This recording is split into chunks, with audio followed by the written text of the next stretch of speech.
ప్రియులారా, మన జీవితకాలం 70 లేదా 80 సంవత్సరాలు.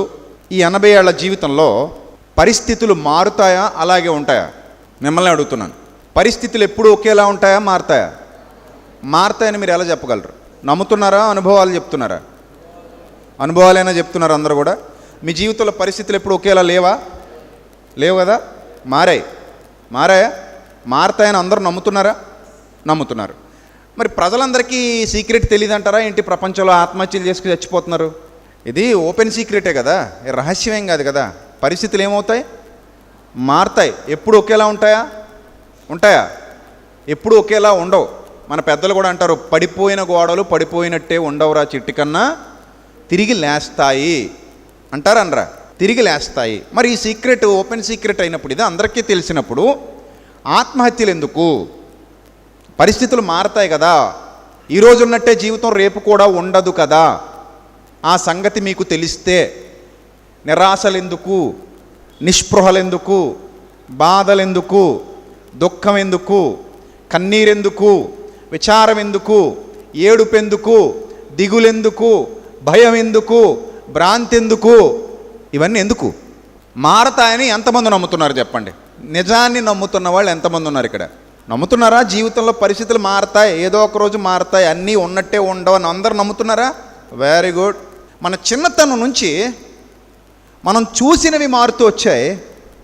మన బ్రతుకులో కూడా చాలా పరిస్థితులు మారుతూ వచ్చాయి. మన కళ్ళ ముందు చాలామంది మారుతూ వచ్చారు, చాలా పరిస్థితులు మారుతూ వచ్చాయి. మన జీవితం కూడా చాలా వరకు మార్పులకు గురవుతూనే వచ్చింది. బళ్ళు వాడలు అవుతాయట, వాడలు ఏమవుతాయట, బండ్లు అవుతాయట. గొప్పవారు బేదవారు అవుతారట, బేదవారు గొప్పవారు అయ్యే ఛాన్సెస్ ఉన్నాయట. ఆరోగ్యవంతుడు అనారోగ్యవంతుడు కావచ్చు, అనారోగ్యవంతుడు మరలా ఆరోగ్యవంతుడు కావచ్చు. నష్టపోయినవాడు లాభపడవచ్చు, లాభపడ్డవాడు నష్టపడవచ్చు.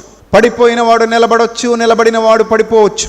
కొట్టేవాడు కొట్టించుకోవచ్చు, కొట్టించుకున్నవాడు కొట్టొచ్చు. తిట్టినవాడు తిట్టించుకోవచ్చు, తిట్టించినవాడు తిరిగి తిట్టొచ్చు. పామే కర్రవచ్చు, కర్రే పామై కాటేయొచ్చు. ఏమో గుర్రం ఎగరావచ్చు, ఏదైనా జరగవచ్చు. So it's a mysterious life. మనకి ఫ్యూచర్ గురించి ఏం తెలీదు. What is the future? We don't have any information. We don't know about anything for the future. This is the truth. ఇది నీకు బాగా అర్థమైతే మరి ఎందుకు మనకి బెంగ, మనకెందుకు విచారం, మనకెందుకు దిగులు? రాబోయే మార్పు కోసం ఓపికతో ఎదురు చూడాలి కదా. చూడాలా వద్దా? చూడాలి. ప్రియులారా, మీరు ఒక్కటే గుర్తుపెట్టేసుకోండి, బండ గుర్తు. ఈరోజు ఉన్నట్టు రేపు ఉండదు, రేపు ఉన్నట్టు ఎల్లుండి ఉండదు. మన శరీరం కూడా రకరకాల మార్పులకు గురి అవుతూ ఉంటుంది. ఈరోజు బట్టగుండుతో ఉన్న వాళ్ళందరూ ఒకప్పుడు ఉంగరాల జుట్టు కలిగిన వాళ్ళు అయి ఉండొచ్చు. ఈరోజు ఉంగరాల జుట్టు ఉన్నవాడు రేపు బట్టగుండు అవ్వచ్చు. ఈరోజు ఉద్యోగం లేదని ఏడుస్తున్నామేమో, రేపు ఉద్యోగం రావచ్చు. ఈరోజు ఉద్యోగం ఉందని వెర్రవీగుతున్నామేమో, అది ఊడిపోవచ్చు. రెండూ జరగవచ్చు. No clarity. రెండూ జరగవచ్చు, ఏదైనా జరగవచ్చు అంటున్నాను. అందుకే సో ఏదైనా జరుగుద్ది అని అర్థమైనప్పుడు ఈరోజు జరిగిన దానికి మనం ఎందుకు కూర్చొని ఏడవాలి? It will change. It will change. Is it possible are not? Yes, it is possible. Because we have a mysterious life. ఇది మనకు బాగా అర్థం కావాలనే దేవుడు బైబిల్ గ్రంథంలో ఈ విషయాన్ని చాలా స్పష్టంగా వ్రాయించాడు. ఏది శాశ్వతం కాదు నాయనా. నీ కళ్ళ ముందున్న ఏ పరిస్థితి శాశ్వతం కాదని తెలుసుకో. బాల్యం పోతే యవ్వనం వచ్చింది, యవ్వనం పోతే వృద్ధాప్యం వచ్చింది, వృద్ధాప్యంలో నువ్వు పోతే నిత్య జీవితం వస్తుంది. వృద్ధాప్యం పోతే ఉండదు, ఇంకా వృద్ధాప్యం తర్వాత నువ్వే పోతే, ఇంకా తర్వాత పోవడానికి ఏమీ లేదు నువ్వు తప్ప. సో నువ్వే పోతే అయితే నిత్య జీవితం వస్తుంది, లేదంటే నిత్య వేదనకి వెళ్ళిపోతావు. లైఫ్ అనేది రకరకాల మార్పులకు గురవుతూ ఉంటుంది. కష్టాలు, కన్నీళ్ళు, ఒడిదుడుకులు, ఇబ్బందులు, సుఖాలు, దుఃఖాలు, సంతోషాలు, ఆనందాలు, వేదనలు, శోధనలు, బాధలు, కన్నీళ్ళు, ఇలా రకరకాల మార్పులకు గురవుతూ, ఎండాకాలం పోయాక వానాకాలం వచ్చినట్టు, వానాకాలం పోయాక శీతాకాలం వచ్చినట్టు, మరలా శీతాకాలం పోయిన తర్వాత మరలా ఎండాకాలం పలకరించినట్టు రకరకాల చేంజెస్ లైఫ్లో కూడా కనబడుతూ ఉంటాయి. ఏది పర్మనెంట్ కాదు. All are temporary. Wait and see. Don't worry about anything. ఇది నీకు బాగా అర్థం కావాలని దేవుడు చెప్పినటువంటి ఒక మాట. ప్రసంగి గ్రంథం 1వ అధ్యాయం 8వ వచనం. ప్రసంగి గ్రంథం 1వ అధ్యాయం 8వ వచనం. ఎడతెరిపి లేకుండా సమస్తము జరుగుచున్నది, మనుష్యులు దాన్ని వివరింపజాలరు. చూచుట చేత కంటికి తృప్తి లేదు, వినుట చేత చెవికి తృప్తి లేదు. అసలు మునుపు ఉన్నదే ఇక మీద ఉండబోతుంది, మునుపు జరిగిందే ఇక జరగబోతుంది. సూర్యుని క్రింద నూతనమైనది లేదు. నూతనమైనదని ఒక దాని గురించి ఒకడు చెప్తాడు. అది కూడా మనకు ముందున్న తరములలో ఉండినదే. పూర్వులు జ్ఞాపకానికి రారు, పుట్టబోవు వారి జ్ఞాపకం ఆ తర్వాత ఉండబోయే వారికి కలగదు. ఇది లైఫ్ అంటే సింపుల్గా. నేను ఎప్పుడు చెప్తూ ఉంటాను కదా, నాకు బైబిల్లో అత్యంత ఇష్టమైన పుస్తకం, ఎన్నిసార్లు చదివినా బోరు కొట్టని పుస్తకం, ఇంకా పదే పదే చదవాలనిపించే పుస్తకం ప్రసంగి గ్రంథం మాత్రమే. అంటే మిగిలిన ఇష్టం లేదా అంటే ఇష్టం లేదని కాదు, కానీ I like it very much. బైబిల్లో కూడా మిగిలిన పుస్తకాలన్నీ నాకు ఇష్టమే, చదువుతాను, కానీ అత్యంత ఇష్టమైన పుస్తకం ఏదంటే ప్రసంగని టక్కుని చెప్తాను. ఎందుకంటే నా లైఫ్లో అనేక రకాల చేంజెస్ రావడానికి ఈ పుస్తకమే కారణమైంది. చాలాసార్లు చదువుకున్నాను, చాలా సందర్భాల్లో చదువుకున్నాను, ఎప్పటికీ చదువుకుంటూనే ఉంటాను. కానీ నాకు ఎప్పుడు బోరు కొట్టదు, ఇంకా కొత్తగా నాకు ఏదో నేర్పిస్తూనే ఉంటుంది. మీకు బిర్యానీ బోరు కొట్టనట్టు నాకు ప్రసంగి బోరు కొట్టదు. ఇన్ ద సేమ్ వే ప్రసంగి కూడా అలాంటిదే. బిర్యానీ కంటే టేస్టీగా ఉంటుంది, మామిడి పండు కంటే తీయగా ఉంటుంది, చాలా రుచిగా ఉంటుంది పుస్తకం ఆత్మీయంగా. సో ఈ పుస్తకంలో దేవుడు చెప్తున్నటువంటి విషయాలు చాలా స్పష్టంగా ఉంటాయి. నీ జీవితాన్ని కళ్ళ ముందు అలా నిలబెట్టేస్తాయి. నీ జీవితం ఇదిరా బిడ్డ అని మనకు నేర్పిస్తాయి. సో ఈ పుస్తకంలో 10వ వచనం 2వ అధ్యాయం 10వ వచనం 2వ అధ్యాయం 2వ అధ్యాయం ప్రసంగి గ్రంథం 10వ వచనం. నా కన్నులు ఆశించిన వాటిలో దేనిని అవి చూడకుండా నేను అభ్యంతరం చేయలేదు. చూసుకున్నంత చూసుకో అన్నాడట ఆ కళ్ళని. నువ్వు ఏం చూస్తావో అవి చూసేసుకో, నీ ఓపిక, నీ ఇష్టం, నీ కోరిక తీరేంత వరకు, నువ్వు తృప్తి పొందేంత వరకు చూసుకో అని కన్నుల్ని కట్లిప్పి మరీ వదిలేసాడట. ఎవరు? మహానుభావుడు. కన్నుల కట్లిప్పేశాడు. కన్నులు కట్లిప్పేశాడంటే చిరుతపుల కంటే ప్రమాదం. అది చాలా వేగవంతంగా ఉంటాయి. సో అతని కన్నులను అలా తృప్తి పొందమని వదిలేశాడు. తిరుగుతున్నాయి కళ్ళు. మరియు నా హృదయము నా పనులన్నిటిని బట్టి సంతోషింపగా, సంతోషకరమైనదేదియు అనుభవించకుండా నేను నా హృదయాన్ని నిర్బంధించలేదు. హృదయానికి కూడా కట్లిప్పేశాడట. కట్టలేదట. హృదయాన్ని ఏం చేయలేదు? కట్టలేదు. మీ హృదయమును కట్టుకొనుడి అంటాడు ఆయనేమో. ఈయన కట్టలేదట, వదిలిపడేసాడట. నీ ఇష్టం తిరిగిరా అన్నాడట. తిరుగుతోంది హృదయం, ఎక్కడెక్కడ తిరుగుతుంది. దానికి నచ్చిందల్లా చేసుకొస్తుంది, దానికి నచ్చినట్టల్లా బతుకుతుంది, దానికి నచ్చినట్టల్లా జీవిస్తుంది.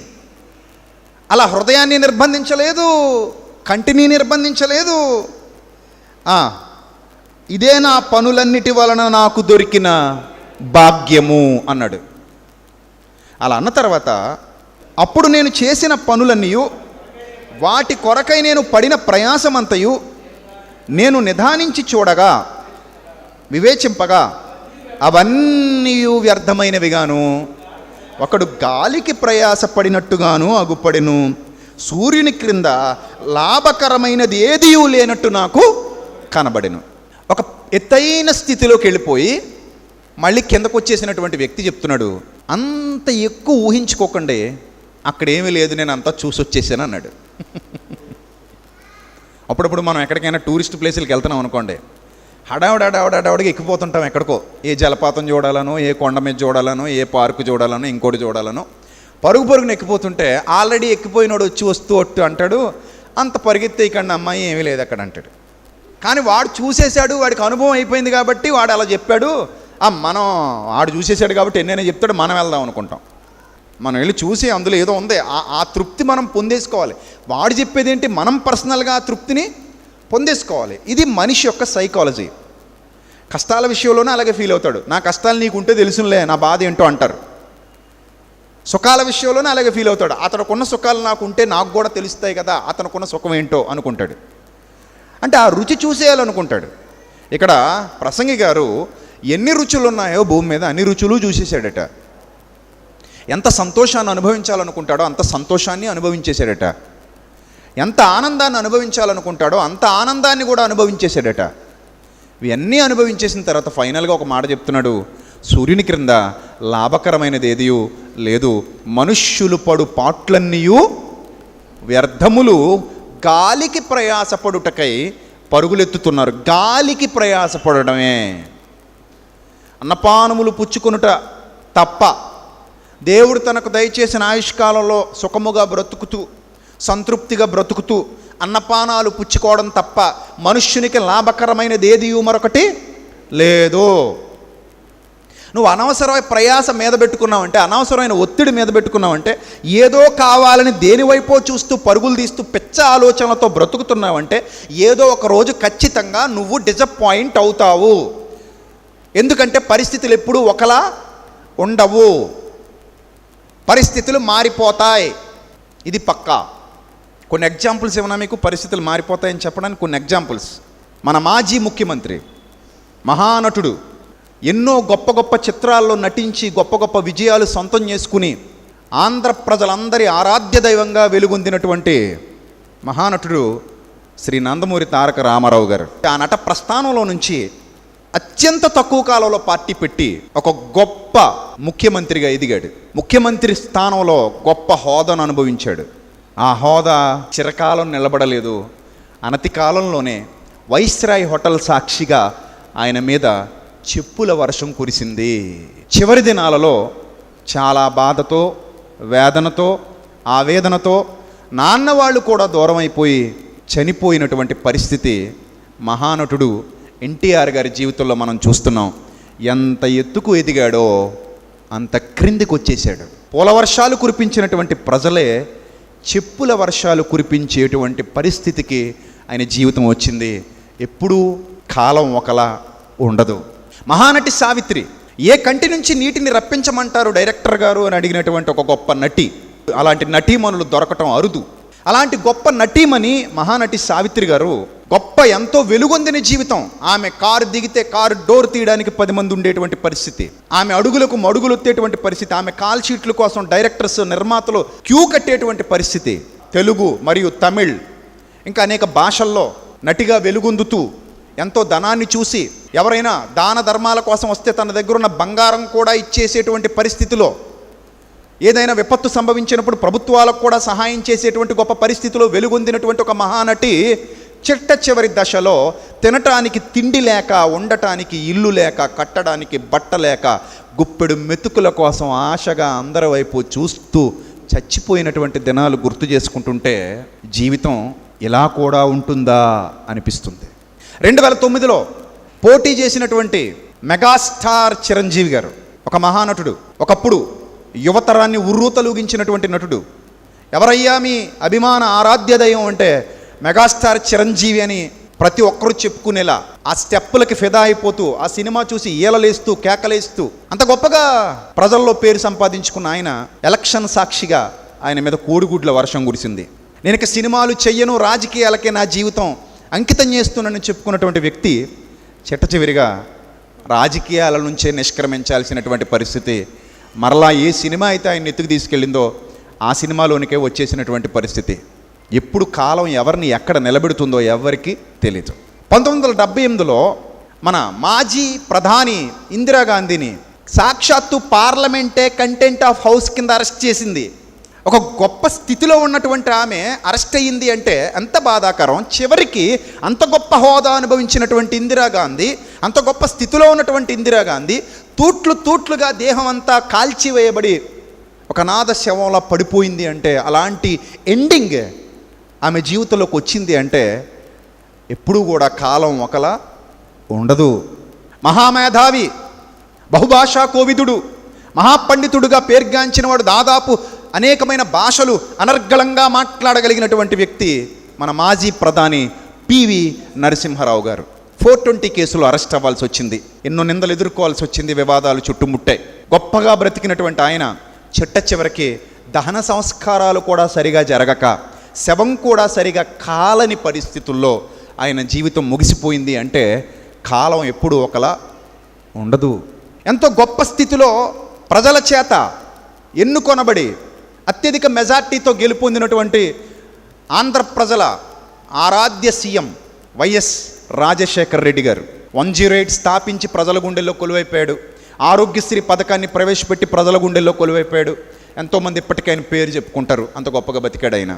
అలాంటి ఆయన హెలికాప్టర్ ప్రమాదంలో ఆయనకు దహన సంస్కారాలు చేయడానికి కూడా శవం దొరకనంత స్థితిలో ముక్కముక్కలుగా ఈ లోకాన్ని విడిచిపెట్టి వెళ్ళిపోవడం ఎంత దిగ్భ్రాంతికరం, ఎంత బాధాకరం మీరు ఆలోచించండి. ఆయన కుమారుడు వైఎస్ జగన్మోహన్ రెడ్డి ఈరోజు మన ముఖ్యమంత్రిగా కొనసాగుతున్నారు. కానీ 16 నెలలు జైలు జీవితం అనుభవించి ఎంతో వేదనకు గురయ్యాడు, ఎంతో బాధకు గురయ్యాడు, ఎన్నో అవమానాలు పొందుకున్నాడు. కాలం ఎప్పుడు ఒకలా ఉండదు, పరిస్థితులు ఎప్పుడు ఒకలా ఉండవు. తమిళనాట ఎంతో క్రేజ్ సంపాదించుకున్నటువంటి గొప్ప నటి, అమ్మగా పిలువబడినటువంటి నటి జయలలిత. అలాంటి గొప్పగా పేరు ప్రఖ్యాతులు సంపాదించుకున్న ఆమె అసెంబ్లీ సాక్షిగా వ్యవస్థ అయిపోయింది. జుట్టు ఓడదీసి మరలా బయటికి పంపిస్తే నేను జుట్టు ముడేను ఈ అసెంబ్లీకి వచ్చేంతవరకు అని శపథం చేసింది. అన్నట్టుగానే మరలా అసెంబ్లీలో అడుగు పెట్టింది. చివరికి ముఖ్యమంత్రి అయి కూర్చుంది. తమిళ ప్రజల గుండెల్లో కొలువొందింది. ఆ తర్వాత ఆమె కూడా కొన్ని కుంభకోణాల కేసుల్లో ఇరుక్కొని జైలు జీవితం గడపాల్సి వచ్చింది. చివరికి ఎలా చనిపోయిందో మనందరికీ తెలుసు. పదవిలో ఉన్నా కూడా ఎన్ని ఇబ్బందులు ఎదుర్కొందో మనకు తెలుసు. ఆమె కూడా ఈ లోకాన్ని విడిచిపెట్టి వెళ్ళిపోయింది. ఇలా ఎంతమంది గురించి మనం మాట్లాడుకుందాం. ది గ్రేట్ అలెగ్జాండర్ ప్రపంచాన్ని జయించాలన్న ఏకఛత్రాధిపత్యంతో ప్రపంచాన్ని గుప్పెట్లో పెట్టుకోవాలనుకున్నటువంటి ది గ్రేట్ అలెగ్జాండర్ ఒకప్పుడు మహర్దశ నడిచింది. ఆ తర్వాత చివరిగా దోమకాటుకు గురై చచ్చిపోయాడు. అప్పుడు అన్నాడట, ఈ శవపేటికలో నుండి నా 2 చేతులు బయటకు పెట్టండి, నేను వెళ్ళిపోతున్నప్పుడు ప్రపంచాన్ని జయించిన అలెగ్జాండర్ ఒట్టి చేతులతో పోతున్నాడని ప్రపంచం తెలుసుకోవాలి అని కోరాడట. ఒకప్పుడు ప్రపంచాన్ని గడగడలాడిద్దాం అనుకున్న హిట్లర్ జర్మనీని అంతా ప్రపంచపటంపై నిద్రపోయేవాడట. ఈ ప్రపంచాన్ని ఎప్పటికైనా నా హస్తగతం చేసుకోవాలని లక్షలాది మంది యూదుల్ని ఓచకోత కోసి చంపేశాడు జర్మనీని అంత హిట్లర్. కానీ ఒకానొక దినాన డిప్రెషన్కి గురయ్యాడు. ఓడిపోతున్నానన్న భయంతో, ఏం సాధించలేకపోయానే అనే దిగ్భ్రాంతితో, అది తట్టుకోలేక తన పిస్తోల్తో తనే కణితిలో కాల్చుకొని చచ్చిపోయాడు. మీరు ఎప్పుడు కూడా కళ్ళ ముందు కనబడుతున్న దాన్ని చూసి ఇతను ఎప్పటికీ ఇలాగే ఉంటాడని అనుకుంటే మోసపోయినట్టే, పప్పులో కాలేసినట్టే. ఆ కాల ప్రవాహంలో ఆ కాలచక్రం తిరుగుతూ ఉన్నప్పుడు ఎవరు ఎక్కడ ఎప్పుడు ఎలా మారిపోతారో ఎవరికి తెలీదు. ఇవన్నీ పచ్చి నిజాలు. ఒకప్పటి ముఖ్యమంత్రిగా వెలుగొందుతూ 2 తెలుగు రాష్ట్రాలకి గొప్ప స్థితిలో గొప్ప వైభవాన్ని అనుభవించినటువంటి చంద్రబాబు నాయుడు గారు ఆయన అపాయింట్మెంట్ కోసం 15 ఏళ్ల క్రిందట గుమ్మం బయట కేసీఆర్ గారు ఎదురు చూస్తూ నిలబడ్డాడంటే మీరు నమ్మగలరా? ఆయన అపాయింట్మెంట్ దొరికేది కాదు. చంద్రబాబు నాయుడు గారు అపాయింట్మెంట్ కోసం కేసీఆర్ గుమ్మం బయట నిలబడ్డాడు. ఈరోజు తెలంగాణకి తిరిగిలేని ముఖ్యమంత్రి అయి కూర్చున్నాడు. ఆయన అపాయింట్మెంట్ కోసం ఈయన నిలబడాలి. కాలం అలా కూడా మారద్దు బిడ్డ, ఎప్పుడు ఎలా మారద్దో చెప్పలేం. ఎన్డీఏ ప్రభుత్వం అధికారంలో ఉండగా ఎన్డీఏలో సముచిత స్థానంలో ఉన్నటువంటి చంద్రబాబు నాయుడు అపాయింట్మెంట్ కోసం 15 ఏళ్ల క్రిందట ఈ రోజున్న ప్రధానమంత్రి మోదీ వేచి చూశాడు అంటే మీరు నమ్మగలరా? 15 ఏళ్ళు గిర్రును తిరిగాయి, ఇప్పుడు ప్రధానమంత్రి కూర్చున్నాడు. ఆయన అపాయింట్మెంట్ కోసం ఈయన నిలబడాల్సినటువంటి పరిస్థితి వచ్చింది. ఒకప్పుడు గొప్ప సీఎం, అభివృద్ధి 2020 విజన్ ఉన్న నాయకుడు, జన్మభూమి అది ఇది అంటూ గొప్పగా పలికిన చంద్రబాబు నాయుడు గారు మొన్న జరిగినటువంటి ఎలక్షన్లో ఘోర పరాభవాన్ని రుచి చూడడం, ఆ తర్వాత మీడియా సాక్షిగా బోరున ఏడవడం. అసలు ఊహించలేదు అలా ఏడుస్తారని. అంత పెద్ద ఆయన. అంతే, టైం ఎప్పుడు ఎవరు ఎక్కడ ఎలా కూర్చుంటారో, ఎప్పుడు ఎవరి జీవితం ఎలా మారబోతుందో, ఎవరు ఏ స్థానానికి వెళ్ళిపోబోతున్నారో, ఎవరు ఏ స్థానంలో నుంచి పడిపోబోతున్నారో, ఎవరు గొప్పవాళ్ళు కాబోతున్నారో, ఎవరు భేదవాళ్ళు కాబోతున్నారో ఎవరికి తెలీదు. ఆంధ్ర బిల్ గేట్స్గా పేరొందినటువంటి సత్యం రామలింగరాజు గారు 4 సంవత్సరాల జైలు జీవితం గడపాల్సినటువంటి దుస్థితి ఏర్పడింది. అతనుకున్న పరువంతా పోయింది. Vijay Mallya Kingfisher, king అని చెప్పుకున్నాడు. కింగ్ అందగత్తెలతో బికినీలతో హాట్ ఫోజులు ఇస్తుంటే వాళ్ళను పట్టుకొని ఫోటోలకు పోజులు ఇచ్చేటువంటి శృంగార పురుషుడిగా పేరుగాంచిన వాడు విజయ్ మాల్యా. దేశం కాని దేశంలో తలదాచుకుంటూ పోలీసులు వేటాడుతుంటే పరుగులు తీస్తూ దేశం వదిలి వెళ్ళిపోవాల్సినటువంటి దుస్థితికి దిగజారిపోవడం మీ కళ్ళతో మీరు చూడలేదా? ఎదిగిన వాళ్ళను చూస్తున్నాం, పడిపోయిన వాళ్ళని చూస్తున్నాం, గొప్పోళ్ళను చూస్తున్నాం, భేదోళ్ళను చూస్తున్నాం, గొప్ప స్థితికి వెళ్ళాలనుకుంటున్న వాళ్ళని చూస్తున్నాం, అధోస్థితికి దిగజారిపోయిన బ్రతుకుల్ని కూడా చూస్తున్నాం. అందుకే గుర్తుపెట్టుకోండి, ఈ రోజున్న ఈ చప్పట్లు నిరంతరం వినబడవు నాయన. ఈరోజు వేస్తున్నటువంటి ఈ దండలు నిరంతరం మొయ్యలేవు నాయన. ఈరోజు జేబులో ఉన్నటువంటి డబ్బులు రోజు నీ దగ్గర ఉండవు నాయన. ఈరోజున్న ఆస్తులు రోజు కనబడవు నాయన. అలా అని ఈరోజున్న దుఃఖాలు శాశ్వత కాలం ఉండవు. ఈరోజున్న కన్నీళ్ళు శాశ్వత కాలం ఉండవు. ఎప్పుడు పరిస్థితి ఎలా మారిపోబోతుందో ఎవరికీ తెలీదు. యోసేపు ఒకప్పుడు బేదోడు, ఏమీ లేని స్థితిలో ఉన్నాడు. అన్నల చేత అమ్మివేయబడి కూలి పనికి పోతిఫర్ ఇంట్లో బతుకుతున్నాడు. కూలోడు, ఇప్పుడు కూలోడు. ఈ కూలోడు ఐగుప్తు దేశానికి ప్రధానమంత్రి అవుతాడని ఎవడని ఊహించాడా? ఒక కూలోడు ఐగుప్తు దేశానికి ప్రధానమంత్రి అయి కూర్చున్నాడు. కాలం ఇప్పుడు ఒకలా ఉండదు, మారిపోద్ది. ఒకప్పుడు చిన్న స్థాయిలో బతికేవారు, ఈరోజు వాళ్ళ కొడుకులు అంబానీలు దేశాన్ని వెళ్తున్నారు పారిశ్రామిక రంగాల్లో. మీరు రిక్షా దొక్కోవచ్చు, మీ పిల్లలు ఐఏఎస్ ఆఫీసర్లు అవ్వచ్చు. మీరు ఐఏఎస్ ఆఫీసర్లు అవ్వచ్చు, మీ పిల్లలు రిక్షా దొక్కోవచ్చు. చెప్పలేం. పరిస్థితులు ఎప్పుడు ఒకలా ఉండవన్న చేదు నిజాన్ని జీర్ణించుకోవాలి. ఫస్ట్ నేను ఇంతే, నా బతుకింతే, ఇలాంటి పెచ్చ మాటలు ఎప్పుడు చెప్పకు. నా జీవితం ఇంతే, నేను బాగుపడేది లేదు, ఇంకా నేను ఎప్పుడు ఇలాగే ఉండిపోతాను, ఇంకా నా తరతరాల బతుకంతా ఇలాగే ఉంటుందని నువ్వు ఎప్పుడైనా చెప్పావంటే నువ్వు ఒక అజ్ఞానివి అని అర్థం. లైఫ్లో ఎప్పుడు ఎలాంటి మార్పులు సంభవిస్తాయో ఎవ్వరికి తెలియదు. అవమానాలనే పూలదండలుగా మార్చుకుని ఎదిగిన వాళ్ళు ఉన్నారు. అహంకారాన్ని కంఠాభరణంగా ధరించి అడుక్కు తింటూ పోయిన వాళ్ళు కూడా ఉన్నారు.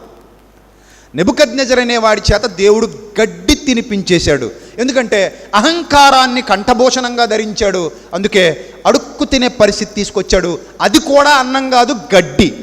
ఇదే అహంకారాన్ని కంఠభూషణంగా ధరించినటువంటి ఒక రాజు, ఇది దైవస్వరమే కానీ మానవస్వరము కాదట, దైవస్వరమే కానీ మానవస్వరం కాదని ప్రజలందరూ పొగుడుతుంటే పొంగిపోయాడు. పురుగులు పడి చచ్చిపోయాడు. అయ్యలారా, మేము కూడా మీ వంటి నరులమే, ఈ దండలు మా మీదేసి ఈ బలులు మాకు అర్పించి మమ్మల్ని అనవసరంగా మీరు దేవుళ్ళను చేయొద్దు, మేమెంత, మా బతుకులెంత, మేము కేవలం క్రీస్తు యేసును ప్రకటిస్తున్న సామాన్య సేవకులం, దయచేసి మమ్మల్ని మీరు మాకు బలుడిచ్చి మమ్మల్ని దేవతలుగా ఎంచకండి అని వాళ్ళని బతిమలాడుకున్నటువంటి అపోస్తలుడైన పౌలు, అతని సహచరులు ఈరోజు దేవుని సన్నిధిలో సంతోషాన్ని, ఆనందాన్ని అనుభవిస్తున్నారు. ధనవంతుడేమో వేదనకరమైన స్థలానికి వెళ్ళాడు, సుఖాల మీద సుఖాలు అనుభవించి. లాజరేమో సంతోషకరమైన స్థితిలోనికి వెళ్ళిపోయాడు, బాధల మీద బాధలు అనుభవించి. కాలచక్రం ఎవరిని ఎప్పుడు ఎక్కడ కూర్చోబెడుతుందో ఎవ్వడికి తెలియదు. ఇన్ని ఆధారాలు మీ కళ్ళ ముందు చూపించిన తర్వాత ఈ ప్రసంగం మీ బ్రతుకులో మార్పు తీసుకురాకపోతే మీరు మానులే తప్ప మనుషులు కాదు. మీరు మానులే తప్ప మనుషులు కాదు. ఇంకెంతకంటే ఘాటుగా ఏ బోధకుడు మీకు చెప్పడు. నేను మమాటము లేనివాడను గనుక ఇటులనే చెప్పెదను, వినినవారు వినొచ్చు, వినని వారు సర్దుకొని పోవచ్చు. బతిమలాటాలు లేవు. నిజాలు చెప్పేవాడు ఎవరిని బతిమలాడ్డు, సత్యాన్ని చెప్పేవాడు ఎవరిని పొగడక్కర్లేదు, ఎవడికి పొర్లు దండాలు పెట్టక్కర్లేదు, ఎవరిని పెయింట్ వేయక్కర్లేదు. సో ఆ స్వభావాలు నా దగ్గర లేవు. మీరు మీ జీవితం అంతా వెతికినా చూడలేరు, చూడరు కూడా. హామీ ఇస్తున్నాను మీకు. సో ప్రసంగి చెప్పిన మాటలు ఇప్పుడు ఒకసారి గుర్తు చేసుకోండి. సూర్యుని క్రింద నూతనమైనది ఏదియు లేదు, మనుష్యులు పడుచుండు పాటు అంతటి వలన వారికి కలిగిన లాభమేమి? నిద్రలేని రాత్రులు గడుపుతూ టెన్షన్ టెన్షన్ టెన్షన్ టెన్షన్. ఎందుకురా నాయన అంత టెన్షన్ పడిపోతున్నావు? ఏదో చెయ్యాలి. ఏం చేయాలి? అక్కడికి ఎక్కాలి. ఎక్కడికి ఎక్కాలి? ఎక్కడికి ఎక్కాలరా నాయన? అక్కడికి. సరే, అక్కడికి ఎక్కిన తర్వాత ఏం చేస్తారో నాయన? మళ్ళీ ఇక్కడికి వచ్చేస్తాను. వస్తావా రావా? ఒక ఆయన చెప్తాడు, ఆకాశంలో ఎగిరినా, ఎంతసేపు ఆకాశంలో ఎగిరినా చివరికి నేల మీదే దిగాలరా నాయన అన్నాడట. బాగుంది కదా? ఎంతసేపు ఆకాశంలో ఎగిరినా చివరకు నేల మీదే దిగాలరా నాయన. కాబట్టి దేనికోసమో పరుగులు పెట్టడం కంటే కూడా, అనవసరమైన ఆందోళనతో కృంగిపోవడం కంటే కూడా ఉన్నదానిని అనుభవించుట మేలు, ఉన్నదానితో సంతృప్తి పడుట మేలు. కళ్ళ ముందున్న దాన్ని ఆనందించకుండా, కళ్ళ ముందున్న దాన్ని ఆస్వాదించకుండా ఏదో లేదని ఏడుపు ఎందుకయ్యా? ఏడుపుతో సాధించేదేముందయ్యా? నీ కళ్ళ ముందు గొప్పోళ్ళ లిస్ట్ చెప్పేశాను కదా, ఆ లిస్ట్ అంతా విన్నావు కదా. ఆ లిస్ట్లో చాలామంది ఈరోజు భూమి మీద లేరు కదా. ఉన్నారా? లేరు. ఎప్పుడు జీవితం ఏమైపోద్దో ఎవరికి తెలియదు. నటుడు అవ్వాలన్న కోరికతో సినిమా ఆఫీసుల చుట్టూ, స్టూడియోల చుట్టూ ఫోటోలు పట్టుకొని యాక్టింగ్లు చేసుకుంటూ తిరుగుతున్నటువంటి ఎందరో నటులు ఉన్నారు. ఇంకా వాళ్ళు నటులు కాలా, కానీ వాళ్ళందరి కోరిక హీరోని అయిపోవాలి, హీరోయిన్ అయిపోవాలి, సినీ రంగాన్ని ఏలేయాలి, జేజేలు కొట్టించుకోవాలి, చప్పట్లు కొట్టించుకోవాలి, దండలు పడాలి, అలా ఇలా ఇలా అలా అనుకుంటున్న ఎందరో ఉండగా మరి పునీత్ రాజ్ కుమార్ గారి పరిస్థితి వాళ్ళకి ఎందుకు కనబడట్లేదు? He's a great hero, he was a great hero, he was a great human being, he was a great dancer, he was a great actor, he was Born with silver spoon. మరి అంత గొప్ప వ్యక్తి, అంత గొప్ప నటుడు, అంత గొప్ప మంచి మనిషి చివరికి కుప్పకూలిపోయి తన స్టార్డమ్ అంతా విడిచిపెట్టి మట్టిలోకి వెళ్ళిపోలేదా? ఈరోజు ఆయన జీవితం ఎక్కడుంది? భూమి మీద, మనుష్యుల హృదయాలలో తప్ప. సో కాబట్టి ఏది మనకి శాశ్వతం కాదు. పేరు శాశ్వతం కాదు, పొగడ్తలు శాశ్వతం కాదు, దండలు శాశ్వతం కాదు, యూట్యూబ్ శాశ్వతం కాదు, లైకులు శాశ్వతం కాదు, కామెంట్లు శాశ్వతం కాదు, ఫేస్బుక్ శాశ్వతం కాదు, వాట్సాప్ శాశ్వతం కాదు, సంఘం శాశ్వతం కాదు, బోధకుడని పిలిపించుకోవటం శాశ్వతం కాదు, పాట పాడితే కొట్టే చప్పట్లు శాశ్వతం కాదు, భలే పాడావక్క అన్న మాటలు శాశ్వతం కాదు, నీలా ఎవరూ పాడలేరక్క, నువ్వు లతా మంగేష్కర్కి చెల్లెలవక్క, అవి శాశ్వతం కాదు. Life is mysterious. దేనికోసం పిచ్చి పరుగులు తీయొద్దు, అదే చెప్తోంది ప్రసంగి గ్రంథం. సౌలు రాజు తన సింహాసనాన్ని నిలబెట్టుకోవడానికి దావీదును చంపాలని పిచ్చి ప్రయత్నాలు చేశాడు, చివరికి హతుడైపోయాడు. ఆ ఖడ్గాన్ని చివరికి తప్పించుకోలేకపోయాడు. ప్రాణం విడవాల్సినటువంటి పరిస్థితి ఏర్పడింది. అతని చివరి స్థితి చాలా బాధాకరం కాదా? దావీదును చంపాలని ఈట విసిరాడు, ఎందుకంటే తన సింహాసనాన్ని సుస్థిరంగా కాపాడుకోవాలనుకున్నాడు. కానీ ఆ సింహాసనం అలాగే ఉంది, అతను మాత్రం ఇక్కడ లేకుండా పోయాడు. ఇలా ఎన్ని చరిత్రలు చెప్పమంటారు? ఎన్ని చరిత్రలు చెప్పమంటారు? కాబట్టి ఏది శాశ్వతం కాదు. అది బాధ అయినా, సంతోషమైనా, దుఃఖమైనా, ఆనందమైనా, కాలం ఎప్పుడు ఎవరిని ఎలా మార్చేస్తుందో ఎవరికి తెలీదు. ఈ కాలచక్రంలో ప్రస్తుతానికి కొట్టుకుపోతున్నాం. దైవ కృప మెండుగా ఉందో లేదో చూసుకో. దైవ కృప నీ మీద ఉందో లేదో చూసుకో. బ్రతుకు శాశ్వతం కాదు, ఆయుష్కాలం శాశ్వతం కాదు, ఆస్తులు శాశ్వతం కాదు, పిల్లలు శాశ్వతం కాదు, అంతస్తులు శాశ్వతం కాదు, పదవులు, చదువులు, డబ్బు ఏది not permanent, all are temporary. కాబట్టి దైవ భయం కలిగి దైవ భక్తితో ముందుకు సాగడమే అది శాశ్వతం. అందుకే ప్రసంగి పూర్తయ్యాక చెప్పినటువంటి మాట నేను కూడా చెప్పి ముగిస్తాను. ఇప్పటికే చాలా ఎక్కువ చెప్పేశాను మీకు. ప్రసంగి గ్రంథం 12వ అధ్యాయం 13వ వచనం. ఇదంతా మా అన్నయ్య చెప్తుండగా వినేసిన తర్వాత మా చిన్నన్నయ్య, పెద్దన్నయ్య ప్రసంగి ఆయన ఎప్పుడో చెప్పేశాడు. పెద్దన్నయ్య ప్రసంగి ఎప్పుడో చెప్పేశాడు. ఇప్పుడు మా చిన్నన్నయ్య చెప్తున్నాడు, ప్రసాద్ రెడ్డి అన్నయ్య. ప్రసంగి చెప్పిన మాటలు విన్నాం, ప్రసంగి చెప్పిన మాటలు కాపీ కొట్టి మా ప్రసాద్ రెడ్డి అన్నయ్య చెప్తున్నాడు, అది కూడా విన్నాం. ఇదంతా విన్న తర్వాత తేలిన ఫలితార్థం ఇదే. ఏంటట ఆ ఫలితార్థం? దేవుని యందు భయభక్తులు కలిగి ఉండి ఆయన కట్టడలను అనుసరించి నడుచుచుండవలెను. మానవ కోటికి ఇదే విధి. Be happy. ఈ క్షణం నీకేముందో దాన్ని బట్టి సంతోషించు. ఒకవేళ ఈ క్షణం నిన్ను ఏదైనా బాధిస్తున్నా అది శాశ్వతమని భ్రమించకు. అది మళ్ళీ ఏమైపోద్ది? ఎగిరిపోబోతుంది, నీ పరిస్థితి మారిపోబోతుంది. నమ్ము.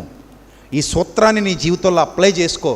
ఈ రోజే, today is my day, tomorrow is not my day, today is mine. Yes, only today is mine, not tomorrow. This is the secret of human life. ఈ సీక్రెట్ నీకు అర్థమైతే be happy, be positive, be faithful in God. అలా ఉన్నప్పుడు నీ జీవితంలో ఏమైనా జరగని స్థితప్రజ్ఞతకు అలవాటు పడతావు. అన్నీ పోయాయ్యా అంటే పోతే పోనేమయ్యా, యెహోవా ఇచ్చెను, యెహోవాయే తీసుకున్నాను. మళ్ళీ ఇస్తాడు. ఆ మంచి మనస్సాక్షి మనలోనికి రావాలి. దేనికి చింతించొద్దు, దేనికి అతిగా పొంగిపోవద్దు. అన్నింటినీ సమానంగా ఆస్వాదిస్తూ లైఫ్ లీడ్ చేసుకుంటూ హ్యాపీగా ఈ జీవిత ప్రవాహంలో కొట్టుకుపో. కానీ దేవుని యందు భయభక్తులు మాత్రం విడిచిపెట్టకో. అదే నిన్ను కాపాడుతుంది.